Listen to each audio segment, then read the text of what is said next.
I also joined along with that friendship, and I became a part of a gang. It was about 6 to 8 of us in this gang. Now, mind you, these people was about that life. I didn't grow up like this. My last time associating myself with this gang, we was at Worlds of Fun, which is an amusement park in Kansas City. And this group of girls, about 3 or 4 girls, come up to me and was like, "You one of them, ain't you?" And she called our gang name at the time. And I was terrified. And I was like, "No, I ain't one of them." Clearly, if I say that I'm associated with them, they gonna jump me. Like, I'm gonna get stalked out here. Immediately, I called the girls that I was with. They must have been waiting in the line or something, because they answered. I called them. I was like, "Y'all gotta get down here right now. It's girls, they trying to fight." My girls come back down and they're like, where they at? And mind you, because I'm scared, but I had to portray that I wasn't scared, like I was on some what's up type stuff, and I wasn't. With these girls in my face, that was like a reality check for me, just like, this ain't who you are. Hi, my name is Chelsea. I'm from Kansas City, Missouri.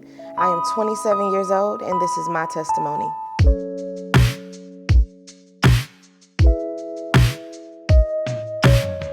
What my life was like before Christ was starting at my early childhood. It was an average childhood, you know. I came from the ideal family. I came from a 2-parent household. Even though it wasn't my biological father, my mom and my stepdad got married when I was 1 year old. So that's honestly all I knew. That's what I knew life to be, and I was okay with that. I didn't quite get a relationship with my biological father until I was about 9 years old. And that was a seed of rejection planted at that age, but we'll get to that later. But not getting around him till I was about 9 years old. But again, in my household, I had two older siblings, an older sister and an older brother. And, I just came from the ideal family. Like, I had the life that I wanted. I was a spoiled brat. I had 0 responsibilities. Everything I wanted, my parents provided for me fully, right? And things just seemed normal until I got till about the age, in about the 4th or 5th grade, so about 8 or 9 years old, where a family member told me that I was thick for my age, and that I had a nice body on me for my age. And that I didn't quite understand it, because at an 8 or 9 year old, that's not something that you hear, right? Or are supposed to hear. So it kind of sent my mind on a rampage, like in the back of my head. Later realizing that was a seed of promiscuity placed in my life. So like I said, average normal childhood. I was a very sheltered kid. My mom didn't let me really go to anybody's house. I wasn't spending the night anywhere. People could come to my house, but it was only if she had a great relationship with their parents. So, I was never mishandled or anything. I was a child. Going back, with that seed of promiscuity that was planted, I came across my first boyfriend, right, in the 5th grade. And as a 5th grader, we weren't able to hang out or anything, but we with each other all day at school. So it did calls for kissing and why are we kissing in the 5th grade? But kissing and never actually doing anything, but still you shouldn't be doing that at the 5th grade. So that's when I had my first kiss in the 5th grade. And again, this promiscuity is following me all of my life, not knowing until when I got to about the 7th or 8th grade, I realized that boys were really attracted to me. I realized that I really had a pull on boys. Like, a lot of boys was trying to talk to me. Like, literally a lot of them, saying Chelsea fine and Chelsea look good. And I'm like, okay, I start feeling myself a little bit like, I can do something with this. And so I started, that's when I really started getting heavily involved with boys, like texting them, having a lot of boys texting my phone. And again, in 7th and 8th grade, I still was kind of sheltered. But like I said, I had 2 older siblings. Like, the oldest is 6 years older than me. So she's older than me, and she's getting involved in a little more stuff that I'm seeing. So I'm like, okay, this is how you act. This is how you talk to boys. This is the type of stuff that you say to boys. This is the type you wear. This is the type of stuff that you wear to get boys' attention. So I'm gonna make my shorts shorter. When it's summertime, I'm going to wear my jeans tighter. And even though my parents were pastors, there wasn't a high standard in the home. We kind of, it was kind of like, long as you ain't you know, out there being buck wild, like long as you ain't bringing it in my house, you ain't smoking weed in my house, you ain't drinking in my house, you be good. It was kind of like, it was like levels to the badness in our house, if that makes sense. And so talking to boys or going to parties wasn't necessarily considered a bad thing to do. So I'm seeing my sister do these things, and so it kind of enlightened me on what to do. And so, like I said, I realized that I had a pull on boys. Still at that age, never really going full-fledged with anything. I just had a lot of boyfriends. Like, I talked to a lot of dudes. I had like multiple dudes texting my phone, and I saw nothing wrong with it. Again, not knowing that this is a stem of that statement that was made to me in the 4th or 5th grade of that seed of promiscuity that was planted in my life. And also with growing up without my biological father, I always knew that the father that I had in the home was not my father.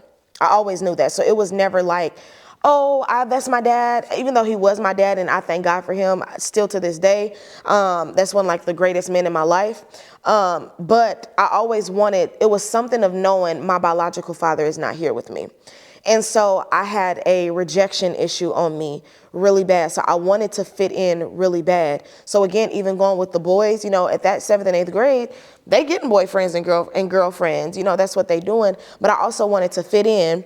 So I had a friend, my childhood best friend at the time. We had moved away, but we still stayed in contact because she was my best friend at the time. You know, it's like when you are real close with somebody and you call them like your cousin, but she wasn't my cousin. You know, she was just my best friend at the time.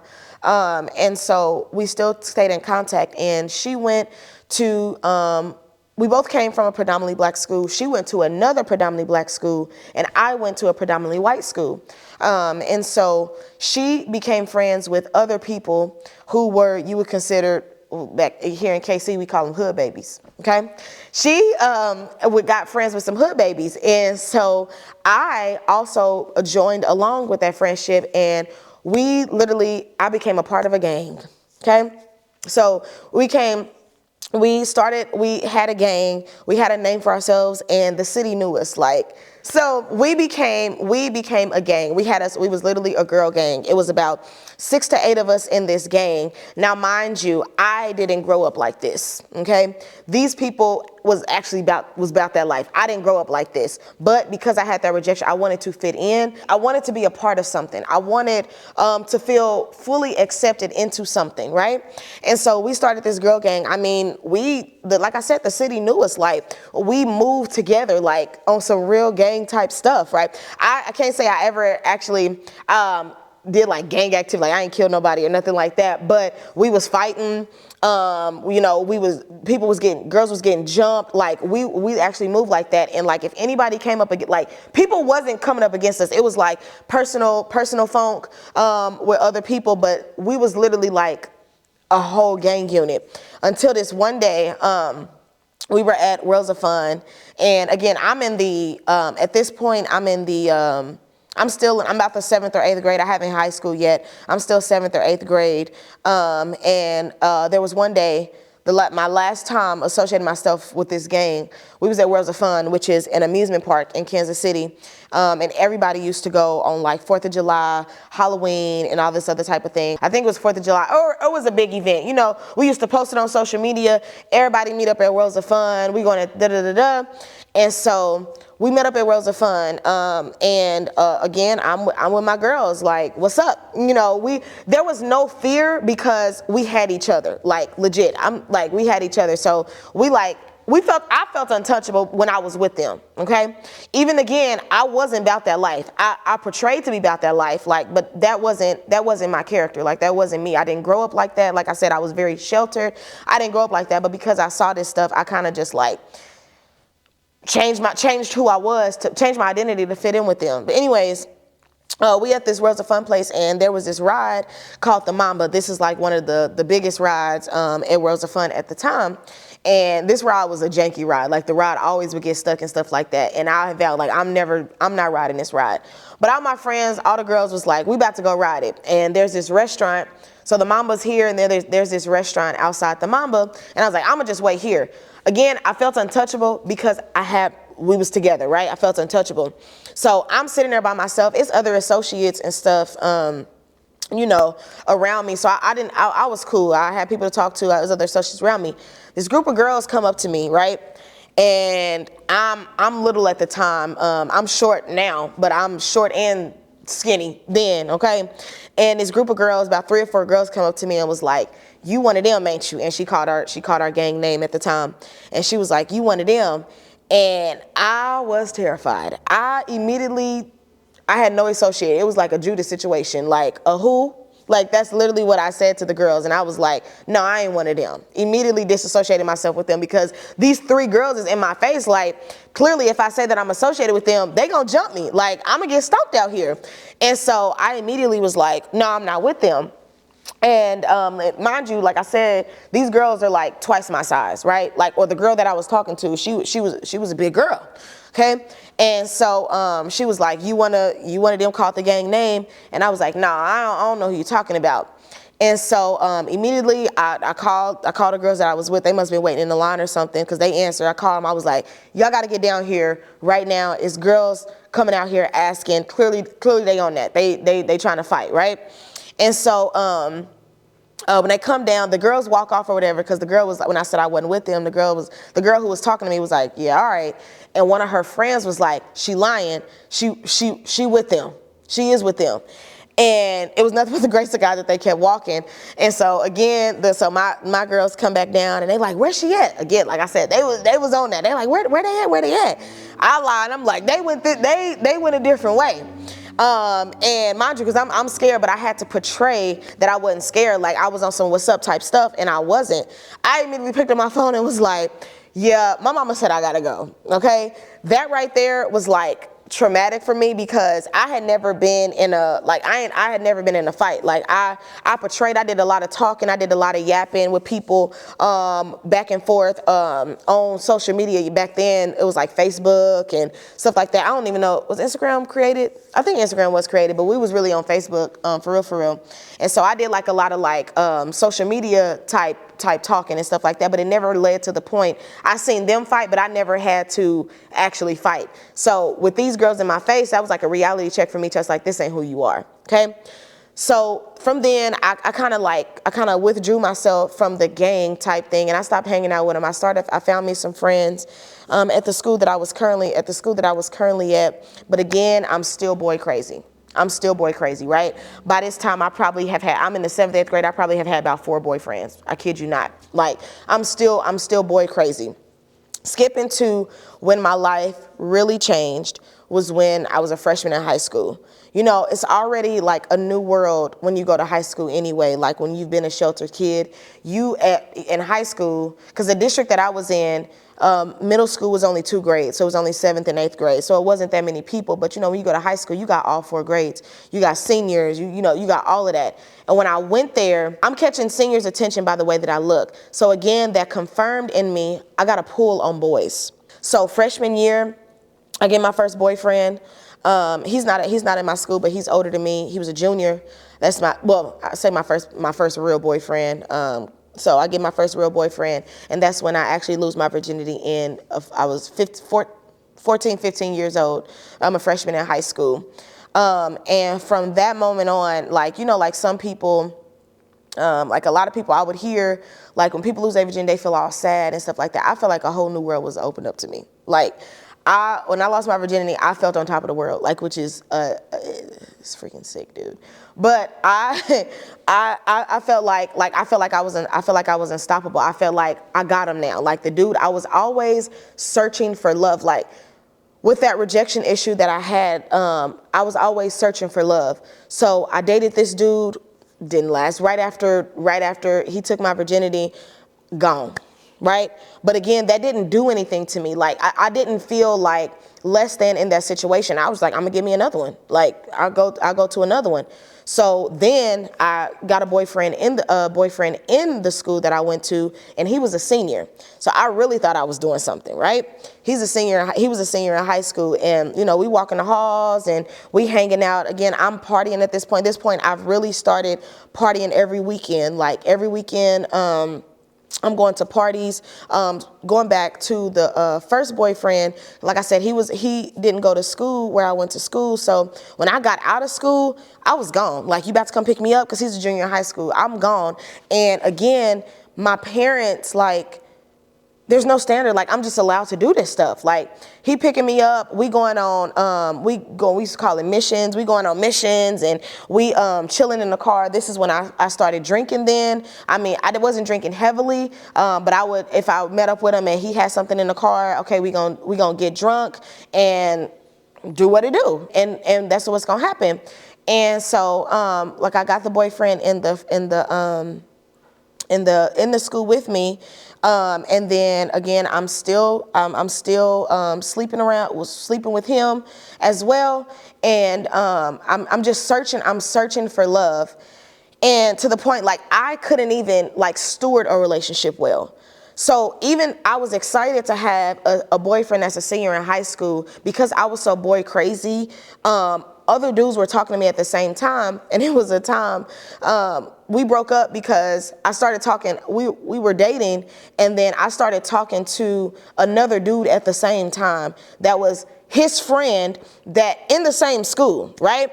And they play sports together, and I'm walking and I'm texting the dude. I'm texting the dude that his friend, my boyfriend at the time, I'm texting his friend at the same time I'm talking to him. Like, we're together, and I'm texting him. I done changed the name in the phone, whatever.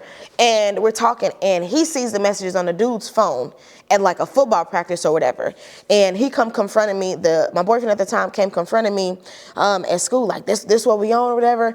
I'm in the hallway crying. Like, this is during passing period. I'm in the hallway crying like, I'm sorry. I didn't mean to do this. But again, in my mind, I'm like, whatever. Like, I felt no remorse because I was more sad that I got caught rather than anything. But again, because I was just like, I can get another one when I want another one, right?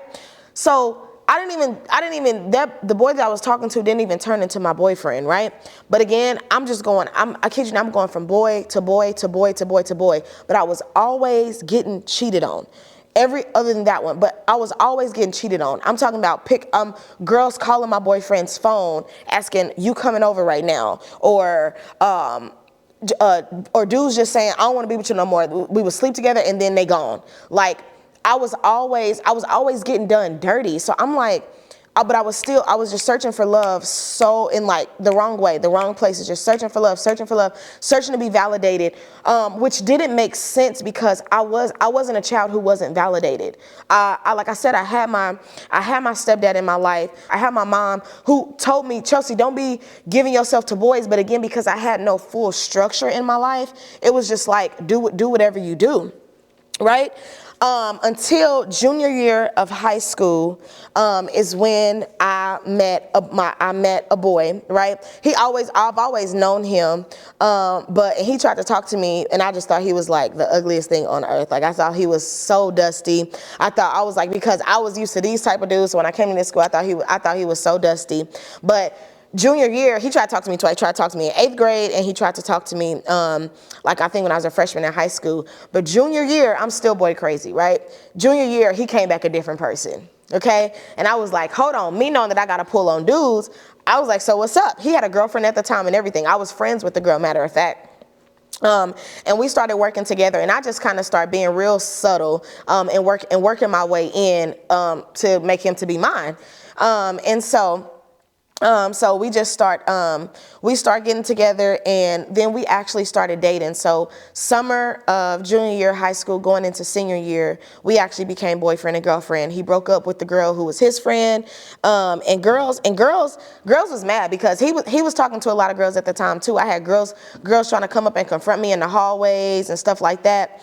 regarding him, but we started dating, and that's when I got introduced to actually smoking. I wasn't a huge smoker. I would do it if I wanted to, but my thing was drinking. I wanted to drink, like, to the point I would sit down to get drunk. They said if you sit down and drink, you get drunk faster. So I was like, well, let me try it, and it worked. And so I did it. That was like my go-to thing. Anytime. We had, at the job that we worked at the time, we all worked together. It was me, him, my friends, his brothers. We all worked at Papa John's. His brother was the manager, so like we was just doing what we wanted to do. At the restaurant, at the job or whatever, and it was other workers there who were older than us, and they would get us drinks. Like, they would go buy us drinks, because we wasn't 21 at the time to go purchase any alcohol. So they would get us drinks, and we would just go and get drunk and go have sex. Literally, that's what it would be. And like, his house was the house. It was kind of like mine. His parents were they were involved in the church as well, but there wasn't a lot of like structure or not a lot of standards in the home. And so his house was the house. All the friends was over the house, and we was doing everything in that house, right? They probably didn't know it. Well, I know they didn't know it, but they were just like, it kind of, there wasn't really any, like, it was just like, your friends can come over. It, like I say, it was the house. We went over there every day after school. That's where we was. Late at night, that's where we was. And his family loved me. My family loved him. So there was no issue with me going over there. And then it was one day, I remember one day we was at school, because we all went to school together, and we got a group text message from his daddy, my boyfriend's daddy at the time, and was like, no more going to the rooms. And we was like, no more going to the rooms? Like, what the heck do you mean we can't go downstairs to the room no more? Because, we was doing downstairs in the room. And so when I just had to put that in, when he texted us that, it was just like, what the heck? Like, our fun is about to be ruined. But anyways, we still continued what we was doing. We was finding loopholes around it, going when nobody was home, and things like that. And so, like, his parents literally loved me, but like I said, me and this boy, we was heavily involved in sexual acts. And this relationship, we would always argue. So senior year of high school, we dated all through senior year of high school. But again, I still didn't feel love. Like, I still felt like I was searching for something. Like, I still felt like I needed something. And so, me and him would always get into it. We would always get into it. We would break up, or we would threaten each other, break up. You can leave on that type of stuff. And we graduate high school. We're still together at this point. We graduate high school. Right after graduating high school, we're still dating. But I start this job. And again, I still knew that I had a pull on dudes. So like, I didn't have much self-control when it came to like, if a dude approached me, I had no self-control, because I just felt like I was that girl. And I was still searching for love, right? And so I started, me and him at the time, we're still dating. We in a heavily involved relationship, and I start talking to another dude at the same time. We work together, matter of fact. So we talking, I'm seeing this dude every day. He coming over my house on my lunches, things like that. But I still have a boyfriend. My boyfriend at the time, we don't work together. He worked somewhere else. I'm at work, so he don't know what's going on, because I'm at work. But there was a night, again, I had changed this. I thought I was slick. I changed this person's name in my phone. So I'm texting this person like in the middle of, like, my boyfriend's sitting right here. I'm sitting right here. I'm texting this person because I done changed the name of my phone to like an old friend. Or my best friend at the time. So he think that's who I'm texting. But lo and behold, it's another dude. So there was one night, his daddy, at this point, we had actually started a full-fledged Bible study, we would come over for a Bible study. And it was a night of Bible study. And I'm in the middle of Bible study. I'm texting the dude at the same time. And he calls me, right? I see the name pop up on my phone. And so here I am thinking that I'm slick. I go downstairs, how the house was set up. It's like a living room up here, and then it's downstairs, and then there's a bathroom. It goes down like a lot of steps, and there's a bathroom. And so I go to the bathroom. When I'm in the bathroom, I'm like, hello? And I'm like, I'll just call you back. I'm not saying nothing like that would lead to know who I'm on the phone with. But I'm like, hello, I'm gonna have to call you back. I'm wherever I'm at. I'm in Bible study, I'm gonna have to call you back. Soon as I come out the bathroom, there's my boyfriend standing right outside the door. And I'm like, I'm caught. He got me. but I try to hurry up and hang up the phone. The dude on the phone I didn't get the phone hung up. My boyfriend at the time takes the phone and says, hello. Another dude says, hello. This is in the middle of Bible study, okay? Bible study is going up in the front thing. I completely, I just retreated. There was a back door. I go out the back door, and my boyfriend, he follows me out the back door. And, he's livid, cause this what you doing? For real? And we get to arguing. We outside. I ain't got no shoes on. He ain't got no shoes on. We just came out the house. We in the backyard. We arguing, pushing each other, doing all of that. And we continue to walk. And I'm trying to get away because I'm caught. What am I supposed to do? I'm caught. There's no explanation of what I could do here, right? None. I'm caught. I'm cheating, right?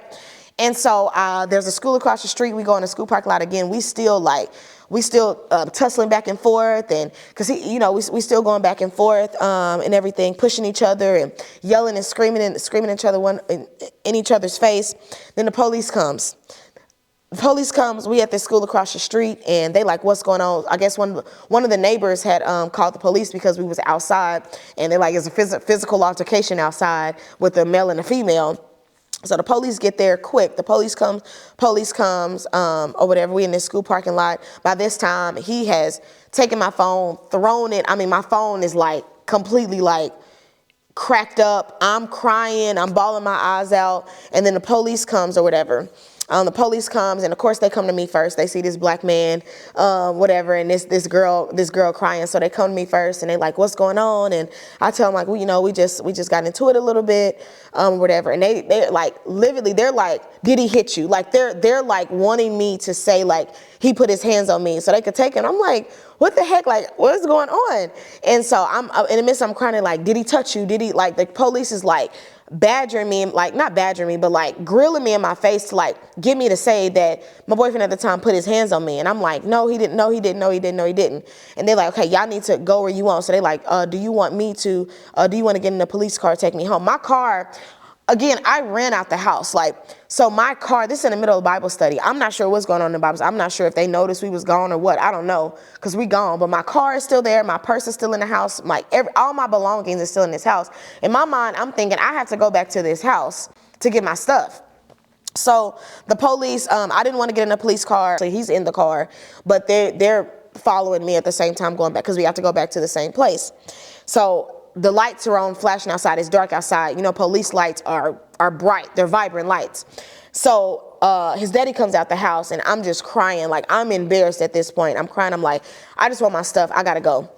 So I get my stuff. Again, the police is outside the house. Or whatever. My boyfriend now, he's so mad that he's crying, right? His daddy comes outside. Now they know what has happened. I leave. I speed home. We lived on the same street. So my boyfriend lived at the top of the street. I lived at the back of the street. And I go home. I don't have no phone. I don't have nothing. So I go home now I got to explain this to my mama that me and this boy done got into a fight. And I don't have he broke my phone. How am I going to explain this to my mama? That's my mama, right? Or my daddy. He going to jump up and be, I'm just, all these scenarios are going through my head on what is about to happen. So I go home. And at this point, like I said, we were in a Bible study, and we had been going to this Bible study for quite a while at this point. So there was a level of standard that was kind of there by this point because we had been in the Word of God. And so I'm embarrassed. I'm all shame, all guilt just immediately just sets over me Chelsea, you're done. You might as well forget everything. You're done. There's no coming back from this. And so I go home, and I'm crying my eyes out. And this is late. This is because the Bible study was late. It had to be about 11 o'clock. So my mama's asleep. And I go in the house, and I'm crying, and my mama comes. My mama hears me crying, and she comes in my room, and she's she see her daughter hurting, and I'm just he broke my phone. And my mama gets hot. He broke your phone? He broke your phone? No, he gonna pay for that? And I'm Mama, please, this is not what I need right now. I'm at the lowest of lowest in my life right now. I just felt if you just picture something throwing something off of a bridge and it just hitting the floor. That's how I felt. I felt like my spirit had just jumped off a bridge and boom. I just hit rock bottom. right, like an immediate, like there was no gradual process. It was just like boom. When I walked out that bathroom door and I saw him standing there, I felt like my life was over in an instance, like in an instance. And so they find out what happened at the house. So my mama, I get talking to my mama. She's like, "You gonna be all right?" You know, she's telling me the standard things that mama would tell me. Don't worry about no boy. You gonna be all right. You got this. What you get your focus straight. You graduated. You go work your job, and you go. Now it's time to start thinking about you. Like teaching the things that a mother would say to try to console her daughter in this moment that's upset about a boy. Right? The things. Don't worry about a boy. Boy is your least of concerns, and all this other type of stuff. And so my mama leaves the room, and I'm just sitting there in my room, and I'm stuck with my thoughts, right? I'm stuck with the enemy at this point is eating me alive. Like I said, telling me you're done. I'm honestly like suicidal things like you done got caught. You can't come back from this. You might as well just end it here. Like those type of things. Like I'm stuck with those thoughts. I'm sitting there for a good about 30 minutes, and I see his sister, the car actually pulls up to, his car pulls up to my house. My boyfriend's car pulls up to my house, him and his sister. And I'm like, what the heck? Like, why is he here? So I go outside, and his sister was like, let's pray. And I'm like, okay, like I'm totally confused because what are we talking about here? Let's pray. Like, we just got into a fight. We was just fighting.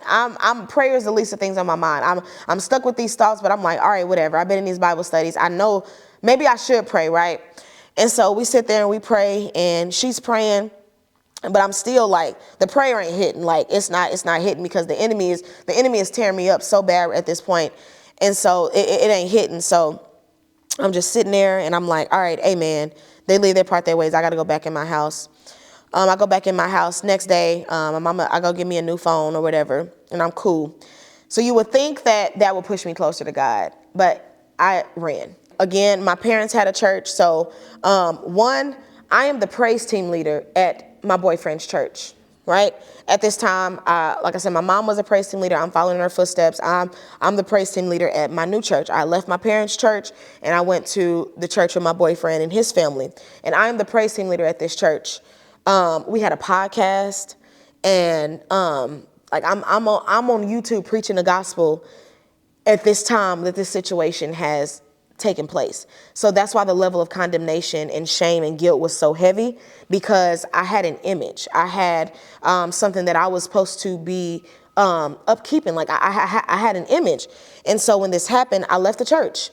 I went to my parents' church. I went back there where, you know, it wasn't really, the standard wasn't as high as it was. Like, it was just kind of like, you do what you do. You know, she a teenager, let her do what she do. And so I left the church. I went back to my parents' church, and me and my boyfriend at the time, we completely lost communication. We stopped talking. We not talking at all.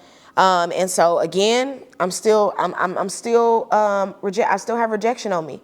So I'm still just searching for love. So again, I just pick me up another dude. I start talking to the same dude who I was cheating with. I just said, well, we might as well just continue what we doing. So what's the difference, right? So I continue talking to him, and we start getting a little more serious, or whatever, and start sleeping around with him. Again, going back, like I said, I always was cheated on. He cheats on me, right? And I'm like, at that moment when he cheated on me, first of all my standards like just went. I had no standards no more. This man was older. This man had a kid. Like, what is going on? Like, I had no standards for myself. And so long story short, he cheats on me or whatever. I was like, that's it. I'm done. I'm not talking to him no more. So I stopped talking to him. I go get me another dude. This dude that I got involved with, he was a heavy smoker. I'm talking about like a heavy smoker. And I became a smoker. Like I even though, like I said earlier, I wasn't really a smoker, I became a smoker then. Like I became a smoker, and I became just went back to drinking, which I had completely stopped when we had started the church. I didn't have no ties to that. But I went back, and every weekend I would go over, me and my friend at the time, she was dating his friend, and we would go on together to go to their house, and we would sit in the car all night till 2 or 3 o'clock in the morning and smoke and drink in the car. That's literally what we would do every night. Every single night. As soon as I get off of work, I'll be texting, Mama, I ain't gonna be there tonight. I'll be there. I'll be there when I get home, right? Or I just went back, and I just completely went back to the world because I felt like they had something better to offer me, because the enemy had me wrapped up in that shame and guilt. I didn't feel like I could go to God. I didn't feel like I could go to God. But at the same time, as time went on, me and my boyfriend at the time, we didn't get back. Well, my ex-boyfriend, who I originally cheated on, we didn't get back together. But because I was a praise leader at the church, I can't just up and throw my duties away, right? I felt like, so I went back to the church, but I was still doing what I was doing. So it would be Saturday night. With this dude. I'm with this dude, getting high, smoking. I mean, to the point, like, my car, like, I would drive home, and this is like winter. I would roll all my windows down and drive home in the freezing cold to, like, try to clear my car out, because I knew I had to go to church on Sunday morning, right? And I thank God, because nobody at the church, when I came back to the church, nobody looked at me no type of way. Well, nobody said nothing to me if they were. Even my ex-boyfriend at the time, he still was cool. Like, he still was cool. He started doing his own thing. He started dating girls. He started doing what he was doing. But nobody ever like, you did this, you did that, you can't come back here. So I felt comfortable doing my own thing. Like on Saturday, like I said, on Saturday nights, I would be out all hours of the night, and then the next morning I'm just going to church, and I'm gonna sing a praise and worship song, because I know how to sing, so I know how to get this out of here like it was nothing. After church, I'm going right back to doing what I was doing, and I did that for months. Did it for months and months and months and months and months. And you know what happened? He cheated on me again. And when he cheated on me, that I felt like that same place that I felt like I went when I came out the bathroom and my boyfriend was standing there and caught me cheating. That's the same place that I went to again. I felt like it was a false high. So when I started doing this smoking and this drinking, I felt like I was doing a little bit better, right? I was cool. Like, I was cool. It was a false cool. But when I found out that he was cheating on me, I went back down, and this was the time where I just threw myself to God. I was like, okay, this cannot be what it is. Like, this can't be what it is. Going back, I'm sorry. Like I said, it's all going to tie together. Going back to the comment that was made to me in the 4th and 5th grade about me being thick for my age, I always resonated with the type of body that I had. Like, I was a thick little. I was through high school. I had a shape on me. And God took that away from me. When I started doing all this smoking and drinking, I became a twig. Like, my clothes were falling off of me. Like, they literally would tell me, like, my friends that I had in the church, because I still was close with the girls in the church, but just not as close. They didn't know what I was doing. They would call me, like, I literally looked like I was on drugs. Like, that's how skinny that I got, because it was a physical representation of what I was doing of how I was spiritually, like, literally. And so that was that. But anyways, when he cheated on me, and I didn't have nobody else, like, I felt like I would try to talk to dudes, it just would never work out. I would try to link with dudes, something would come up, it just wouldn't work out. So I'm like, all right, there's an issue here. There's an issue here. I can't be at this age. I'm probably like, I'm 19 years old, and I done had about 12 boyfriends and slept with about 6 people. Like, this is getting ridiculous. Like, I can't do this. And I was forced to face myself. And I was sitting there, and again, I'm still going to church. I'm still doing these things, but I'm just kind of going through the routine. My heart was not in it. I'm just kind of going through the routine of doing the stuff that I know I'm supposed to do. But when I went home, I was forced to sit with myself. And for months, I felt like this was the closest God revealed himself to me in these months, like something that I've never felt. I remember I was sitting in my room. I was sitting in my room one day, and I was just bawling, crying. I was just expressing to God how I didn't feel worthy. And I just felt like I couldn't do it. Like I said, those suicidal thoughts was eating me up. And I knew that I knew, like, I grew up in the church. I knew right from wrong. I knew I couldn't just go kill myself. Like I knew I couldn't do this, but I'm like, how am I not going to do this? What am I going to do? And all the things as you hear as a kid, just like the word says, like train up a child and he should not depart from it. Like those things, those lessons that I remember as a kid. Chelsea, pray. Chelsea, ask God to help you. Like just those little things started coming back to my head. And so I was in my room and I'm on the side of my bed. And I remember this like so clearly. Like I'm sitting on the side of my bed and I'm calling out to God and I'm like, God, if you don't help me, I'm not going to make it out of this. Like I'm telling him like, I want to give up. I can't do this no more. I can't act no more. Nobody loves me. And God is revealing all these things to me in my head. Like, I'm like, my daddy didn't even want me as a kid. Like every boy I've ever been with has cheated on me. All these things are coming to my head. Like, is this what you really have for me in this life? And God, the simple words, God said, I love you. And when he said those words, it wasn't, like I said, I grew up in a childhood where I was told these things. I didn't lack love from an outward perspective. I was loved on. My mama loved me. My dad loved me. I got a relationship with my dad. He told me he loved me. But if you saw me, you would know that I didn't feel loved. If you get what I'm saying. Like there were other kids who wanted my life. All my friends wanted to come to my house. Like a lot of my friends wanted to come over. We had a nice house. I mean, a 5-bedroom. Like I lived good, but I still was lacking love. Like I felt like I didn't have love. But when I heard God tell me that I love you, it was like something went off in my head that was like, it was like I got my strength back. Like dang, I don't even know how to describe it. Like it was just like, okay, we can go. Even though in my head I heard that, but I didn't know how to go. I said, okay, God, you love me, but what am I supposed to do now? What am I supposed to do now? So I cut off the ties. I cut off the ties to the dudes, and I kind of. I was still going to the church, but I wasn't talking to, I really wasn't talking to the people in the church, if you get what I'm saying. Like, I kind of was just like, I was there, but I wasn't there. Like, I would go to praise worship, sing, and I would sit in a pew, and I would like, I would live like a dead man walking.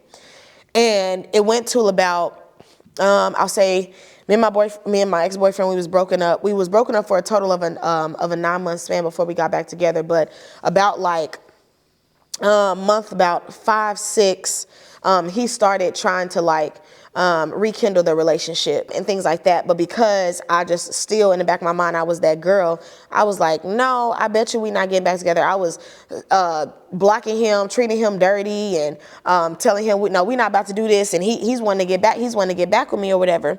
And I'm like shutting down, like, I bet you I'm not getting back with you. But I didn't have nobody else. But I was just trying to play like big and bad, like I was really somebody. But those 9 months was like the closest that I learned God in a different light. Like I said, my mom and daddy was pastors, but in those 9 months, I learned that I learned God for myself. Like I wasn't relying on mama's words of knowing that he loves me. I wasn't relying on my mama's words and knowing that he was a keeper. Like, I wasn't relying on mama's words of knowing that he bottles your tears. Like I was living in those 9 months. I was living that. Like God was showing up. I'm studying. I'm all day, like, get off of work, I'm in the Bible. I just started throwing myself to God, and God was coming, like, revealing himself to me in a way that I never, ever knew. Like, talking about a love, that's when God told me that he loved me. Everything that I had been searching for those 18 years of my life, felt like I got it in 3 seconds. Just knowing that God told me that he loved me. And through there, he just started teaching me things, and he started telling me, like, Chelsea, you're more than your body. Chelsea, you're my identity. Like, you are a child of the King. You're a daughter of the King. You are more than, you don't have to lay down with somebody for somebody to tell you that they love you. You don't have to, and that was the thing, like, laying down with those people, I never felt love. Like, having sex didn't bring love. Even though I wanted it to, I'm expecting, when I'm laying down, I'm expecting to get the best relationship ever now. What they do, they went and cheated on me. Like, so I felt like I was unworthy of, God's love. And so even when God told me that he loved me, like I said, I got my strength back in the back of my mind. Again, the enemy is still letting me like, that's not true. I'm still dealing with a spirit of rejection. I still have rejection on me. So it's like, he loved you, but remember, he's still going to remember what you did. He's still going to remember all the things that you did. That's the type of fights that I was battling on a day-to-day basis. But in them 9 months, God, like I said, God, it wasn't no more of what mama said about God. It wasn't no more of what grandma said about God. Or even at the time, the pastor at the time, it wasn't no more of what nobody else said about God. It was what I knew God to be. I knew God to be a keeper. I knew God revealed himself to be a father. When I wanted my biological father in the place, and even though, like I said, I wasn't lacked in a father figure area, but God revealed a total different covering on me. Like, you're in the palm of my hand. I have you if you want to be kept, Chelsea. If you want to be kept, if you want to abide by my word, I will keep you and I will love you like nobody else can love you. So those 9 months, God, like when he revealed himself to me and my boyfriend, my ex-boyfriend at the time, we were able to rekindle. We started talking back a little bit more. He had got him a new car, and it was one night, and I was just like, come pick me up. And he came pick me up, and we talked in the car. This is after, like I said, months of him trying to get back with me. Me turning him down. And finally, it was just something that was like, no, you need to talk to him. And I talked to him, and I asked him to forgive me for what I did ultimately. And so he did. He forgave me, and we were moving forward. But it was still kind of like a wedge in our relationship, because that still was kind of like, you know, hanging over. She cheated on me before, and for me, and I cheated on him. So I was kind of like, I felt like I was trying to like win his love back over and work toward those things. We kept going, and we decided, we was like, okay, we have to do things right. We have to do things right from here on out. We was like, God revealed in those 9 months, God revealed to us both that we had made each other an idol.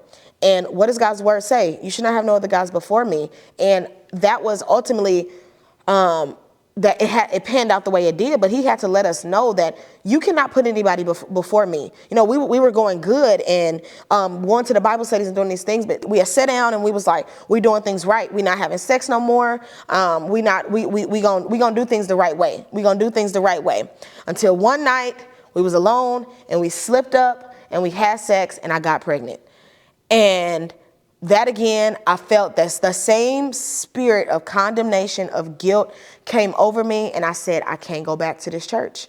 What is it going to look like? The praise team leader, the pastor's son, coming back with a baby, like she's pregnant. You know, you can only hide a pregnancy for so long, you know, before we start showing. And now everybody's asking questions on what's going on. And again, I am a leader in the church. I'm a leader in the church. I'm leading praise and worship every single Sunday. Again, this is the pastor's son.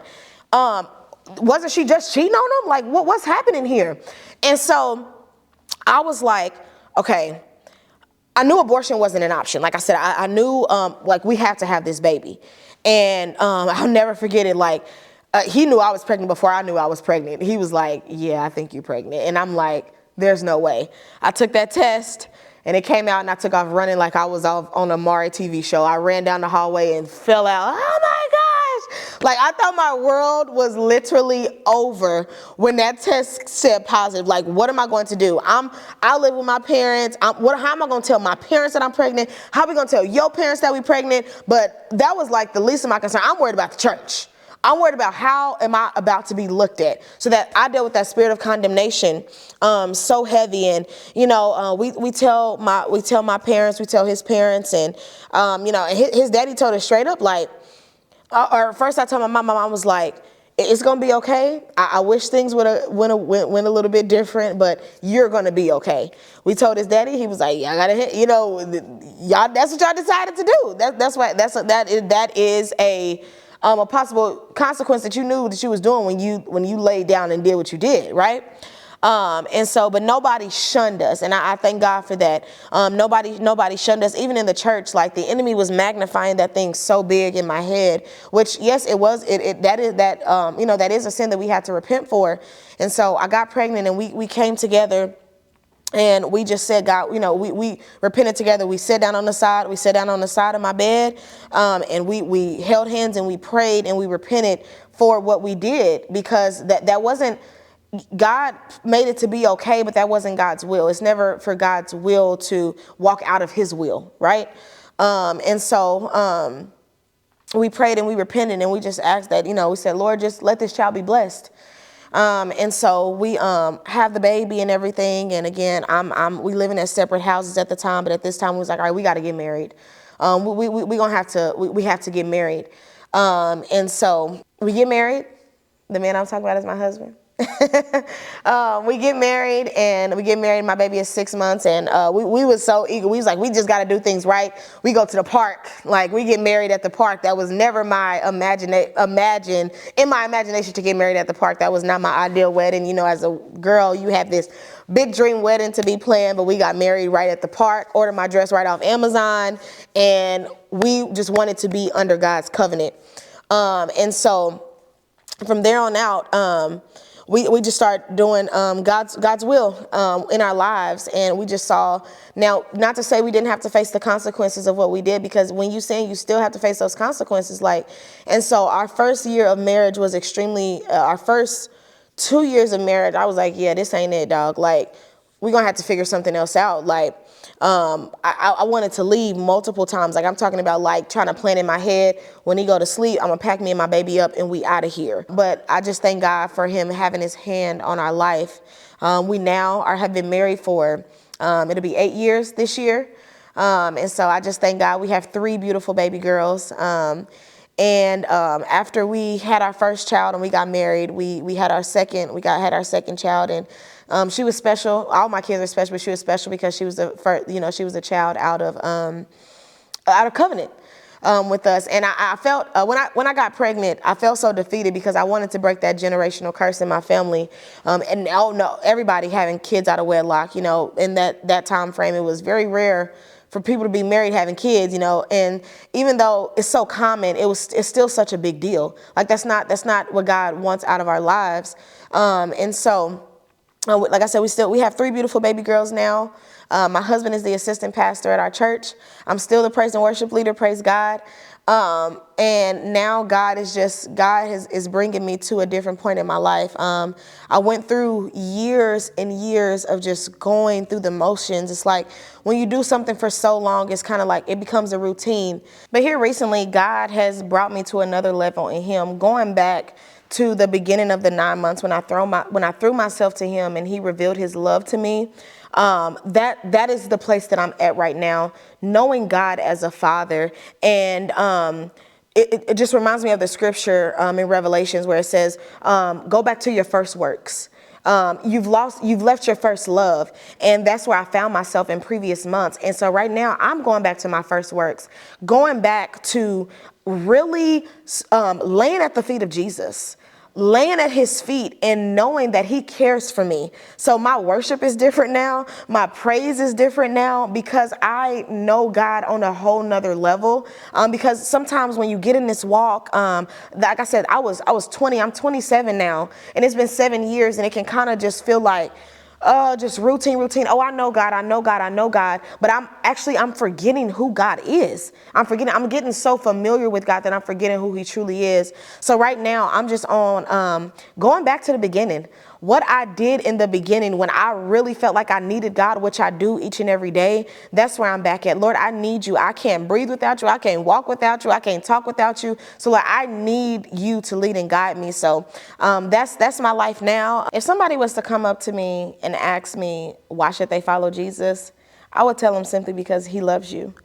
His love is undescribable. It's not like anything that we've ever experienced in life. It's not because you look good. It's not because you perform well. His love sees every flaw. His love sees everything that's wrong with you, but he still decides to call you his own. That's what I would tell somebody. It's like when I found Jesus, it was like everything in my life, all my cares, all my worries went away. It was a peace that couldn't be described. It was, like I said, a love that cannot be described. Like it's just nothing that you've ever felt before. When you felt like you had to carry all your burdens on your own, he takes them on as his own. And he just loves you so much, even in your mess. Like I know a lot of times people think that they have to get themselves together before they come to Christ, but in your mess, he loves you, but he loves you so much that he won't leave you in your mess. He loves you so much that he will walk you through each and every step of your life to call you out. So that's what I would tell someone if they ask me why Jesus, simply because he loves you.